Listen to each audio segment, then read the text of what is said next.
Okay, Popcorn Junkies here, about to review Brad Pitt's Ad Astra. I think Latin translation is To the Stars, or Journey to the Stars, or something like that. Directed by James Gray, Ad Astra is being billed as something of a thinking man's sci-fi movie.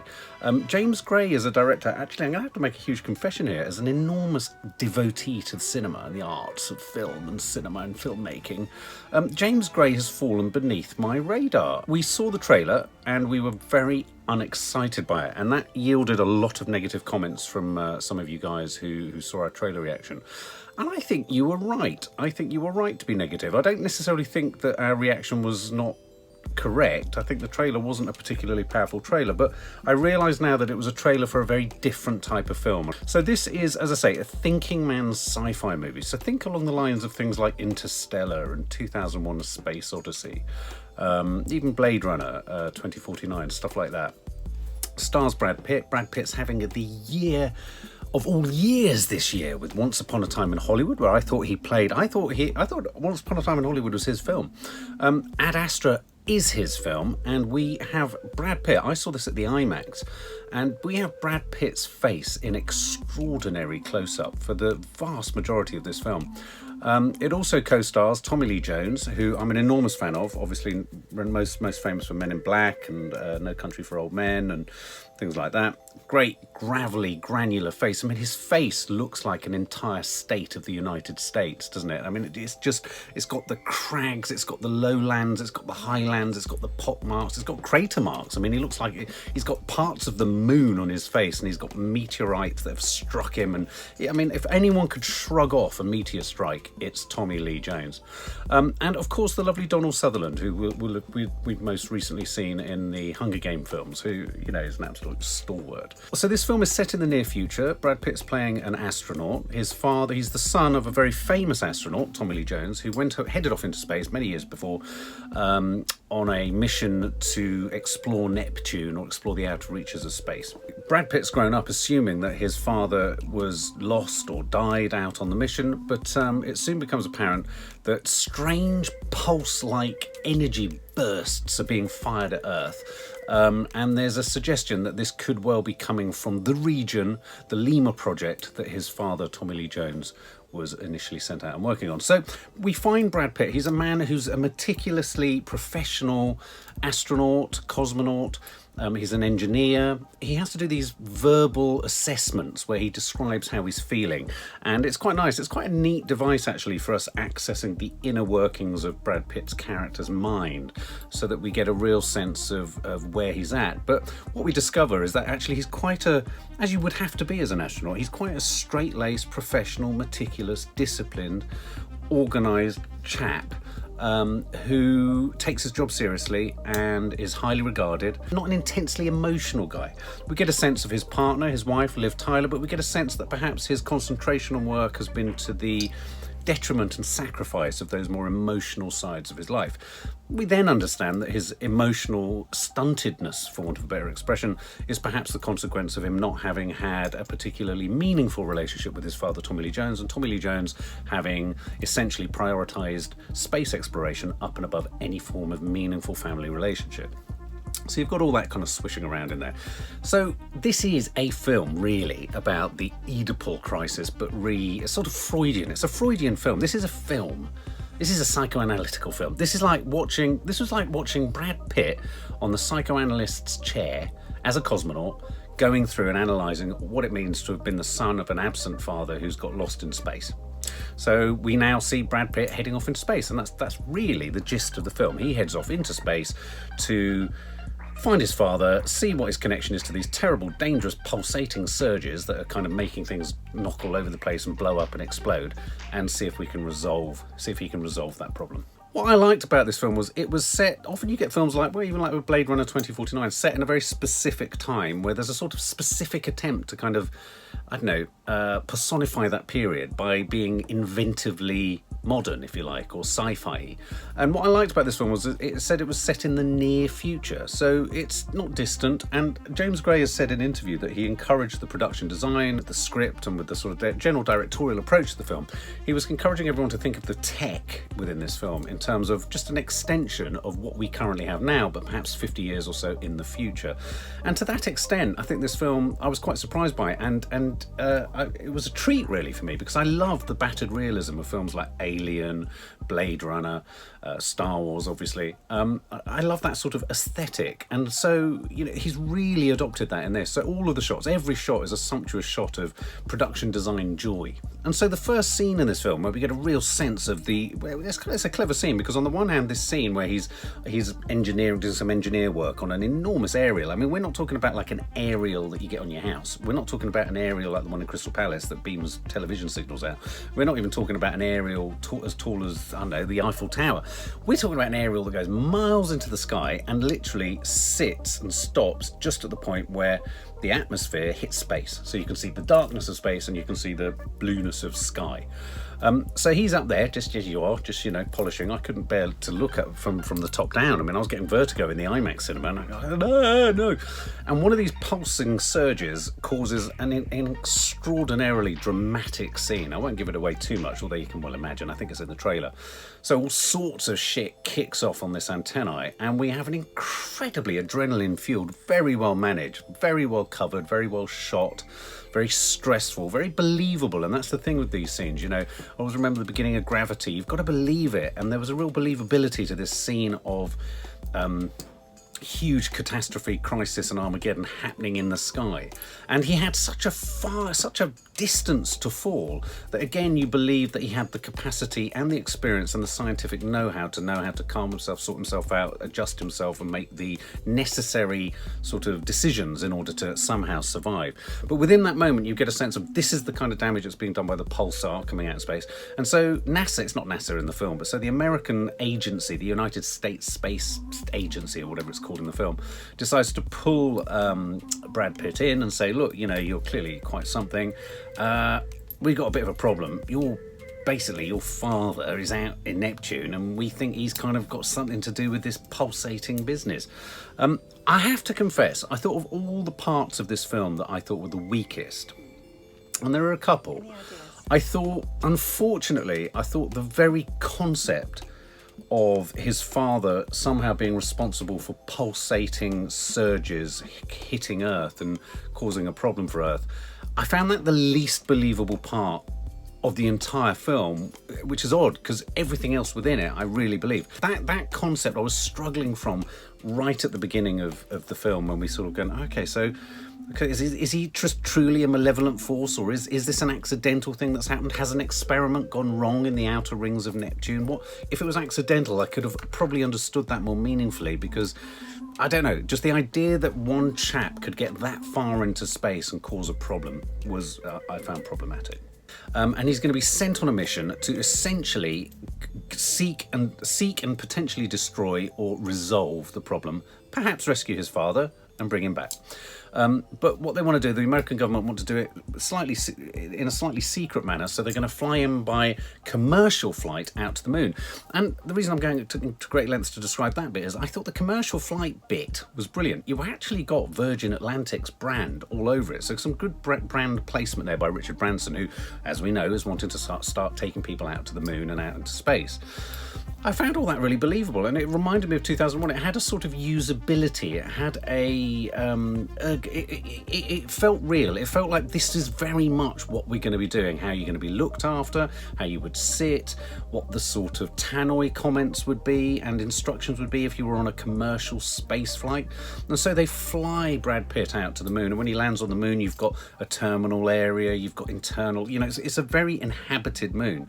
And the director, James Gray, has talked about how he was inspired by the architecture and engineering of Penn Station, New York, for that scene. And so it felt very ordinary. And this is what I liked also about the film, is that the tech and the production design and the sense of sci-fi-ness felt very ordinary. It felt well used. It felt like these were commuters passing through the space. These all felt like long distance workers, like oil rig workers or something like that, flying out to the moon for their, long haul long stay jobs and things like that. And I liked that, and I thought that was really believable. And then they have to drive out to another part of the moon, to Mars. That's right. I think they were going to somewhere else on the moon.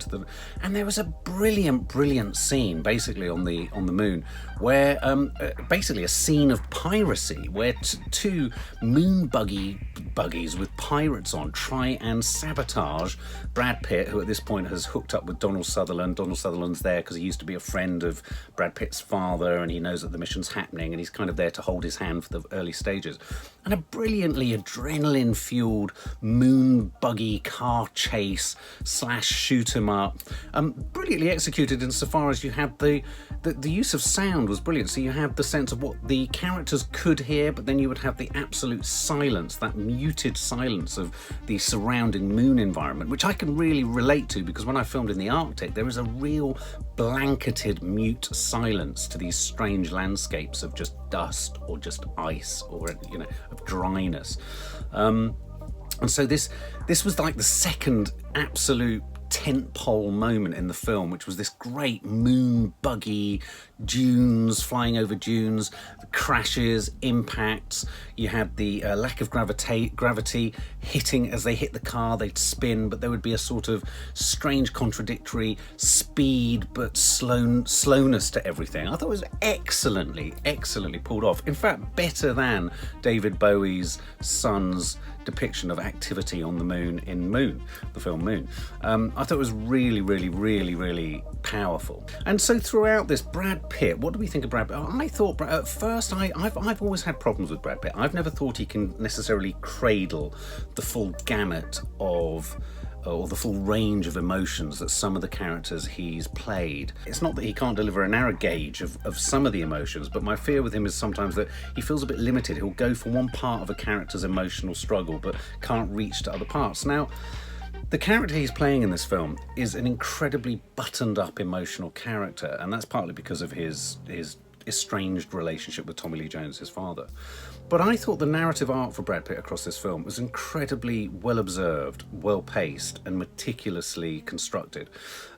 We slowly see a man of his personality, of his slightly buttoned upness, slowly get in touch with the more emotional side of himself. And he's not going to suddenly start emoting like a psycho and crying tears all over the place, but he does this whole journey to essentially the heart of darkness, but the darkness of his father, which of course the heart of darkness of a father is always going to be the heart of the same bloody darkness for the son, isn't it? So this really is a sort of riff on that Apocalypse Now, Joseph Conrad Heart of Darkness idea of running, going exploring up the river to find Colonel Kurtz at the end of the river, or Captain Kurtz at the end of the river, all screwed up, and he's in the big dark place of the soul and all that kind of stuff. And so we do see Brad Pitt going on a journey of discovery, and we start to slowly see through these assessments that he has to keep professionally recording in order to make sure that he's still, he's still healthy of mind and body to keep going with the mission. He has to do these little updates of I'm this and I'm that, and then they'll give him a verdict on whether he's sort of passed. I thought it was a neat way. We slowly saw, within his own terms, the erosion and gradual removal of those parts of his personality and his professionalism that could protect him from the emotional upset or distress that he was going to have to, potentially engage with. And I thought Brad Pitt did that really well. If I had my second sort of slight criticism of the film is that those moments of him talking into this system of self-assessment, if you like, I felt on 2 or 3 occasions they lent a little bit too literally on Brad Pitt saying things like, "Why did I let him do that?" and "Why did I do that?" They just weren't needed, because I thought, surprisingly, and I was surprised, maybe the director was, Brad Pitt was carrying it so well with just these remarkable close-ups of his incredibly craggy face, sort of all the veins and marks around his eyes. Very unvain performance from Brad Pitt, who we're used to seeing as this sort of meticulously polished-looking guy. And because the film was firing so well on the visuals, it was firing so well on the soundtrack, it was firing so well on the pacing, I thought the pacing of this film was remarkable. So Pitt's character and narrative arc is very gentle but very definite. It's very nuanced. It's an incredibly ruminative and meditative watch. And the soundtrack, part of me was thinking, I want to get the soundtrack and I just want to meditate to it for like an hour and a half to 2 hours. it moves quite slowly, but I never felt a sense of boredom, not once. It moved slowly in that way that 2001: A Space Odyssey moves slowly. It's like a ship passing through space. It's moving slowly, but at the same time, like a ship passing through space, it looks like it's moving slowly, but actually emotionally it's moving quite quickly. And so you do find yourself moving inexorably towards more and more sort of crisis and catastrophe and drama. Now, I'm not going to give away the exact nature of another brilliant set-piece scene, but whilst they're on their mission, I think it's between going from the moon to Mars, and the Mars is the last manned place in the known human universe, before then having to spring off to Neptune. There's a brilliant scene where they intercept a distress call from a cargo ship of some form.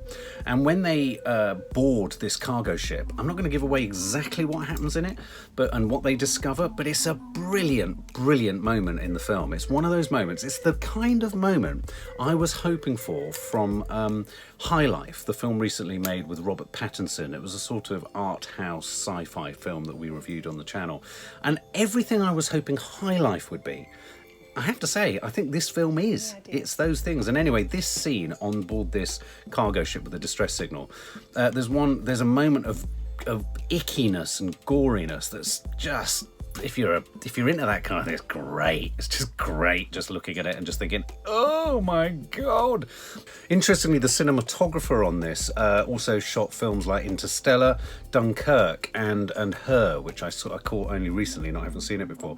And so there's a really muted colour palette of oranges and ochres. The cinematographer is Hoyt van Hoytema, and he's not at all afraid to let stuff that's not quite identifiable sit within frames. You've got really shadowed corners and edges. He goes in for such brilliantly huge close-ups, and as I said, I saw this on the IMAX screen, and it really rewards from an IMAX. I mean, there's nothing quite like Brad Pitt's head the size of, I don't know, a skyscraper. It's quite amazing.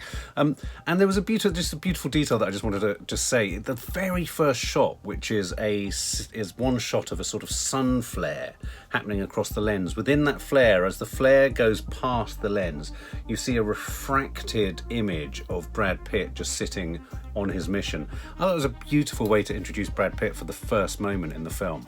The footage is just full of lens flares. It's got genuinely filmic, grainy, granular feel to it. It's just full of grainy contortions, which in space, sometimes you really get a lot of sci-fi is that the emphasis is on high definition, isn't it? The emphasis is on a clarity and a cleanliness and a sort of scientific precision to the shots and to the shapes and things like that. And what I liked about this film was you felt a sense of atoms and stuff and bits floating about, whether it even be in the belt around Neptune or within ships of water and liquid, even the way at one point they throw pills at each other, the astronauts, and there's just this sense that just because it's space, it's not clean, it's not clear, it's grainy. I also like the fact that the sound design, a little bit like the camera work, is very happy to let us not hear everything. So you're getting as much by omission and by what you're struggling to hear or straining to hear.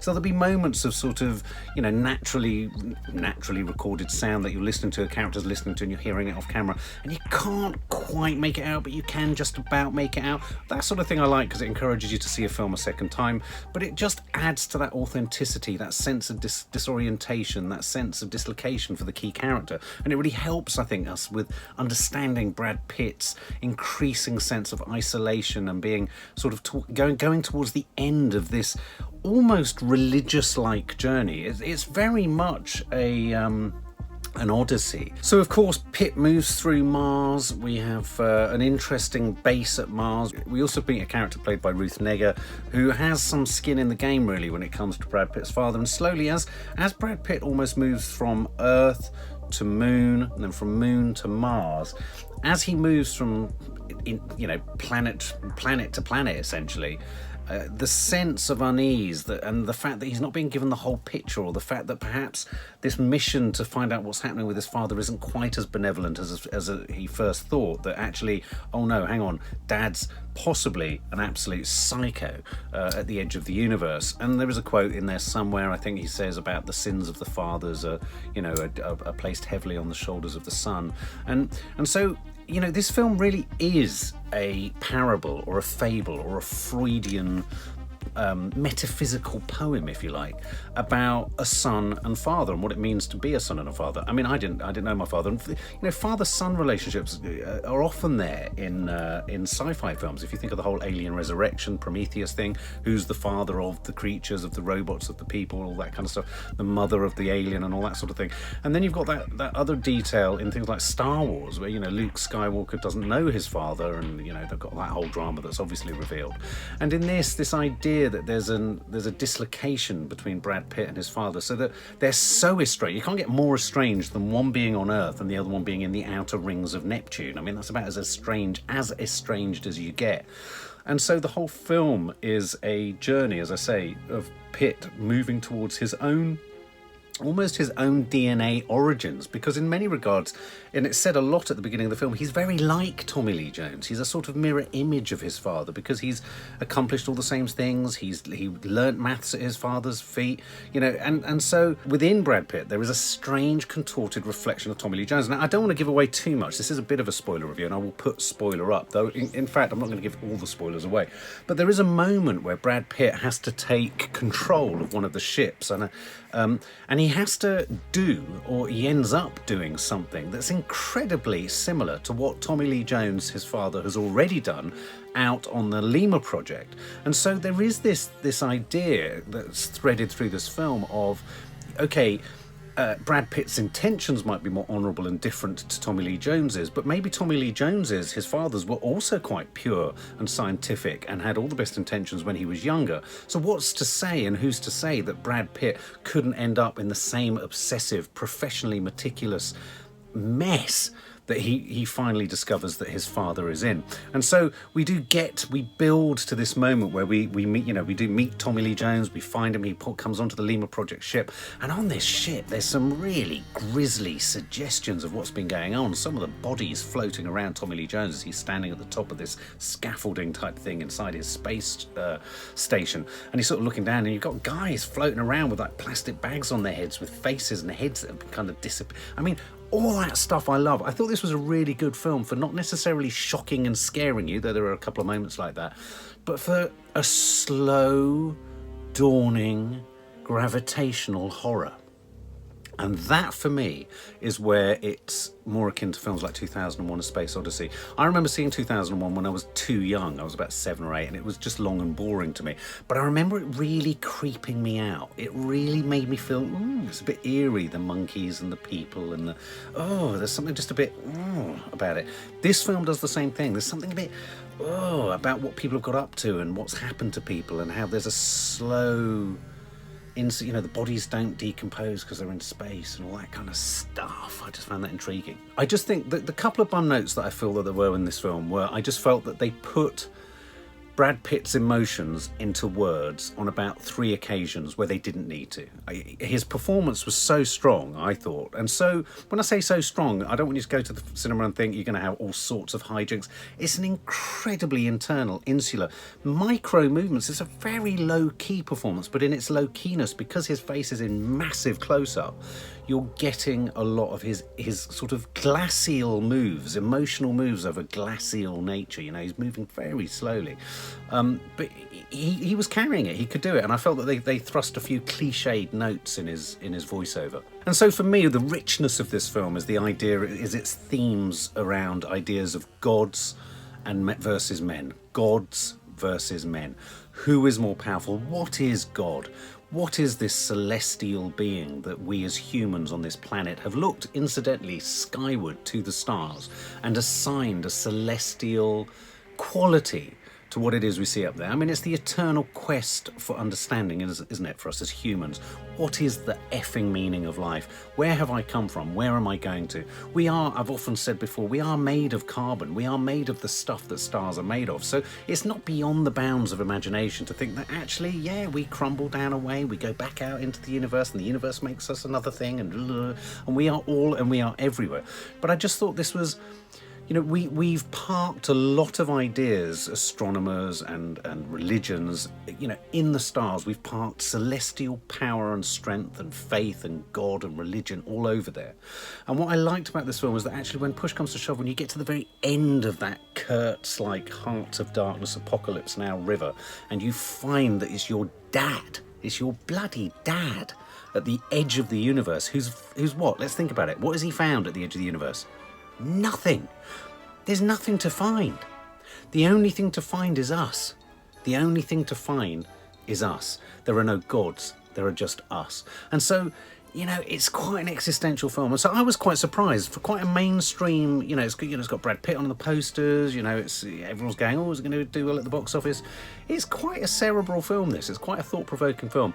And I would fully recommend checking this film out. I thought it was a really stimulating, meditative, thought-provoking film, and it's really made me reappraise Brad Pitt, which is quite something. And I've got to go and see all of James Gray's other films. For more film and family fun, don't forget to click the subscribe button and make sure to click the bell to never miss an update.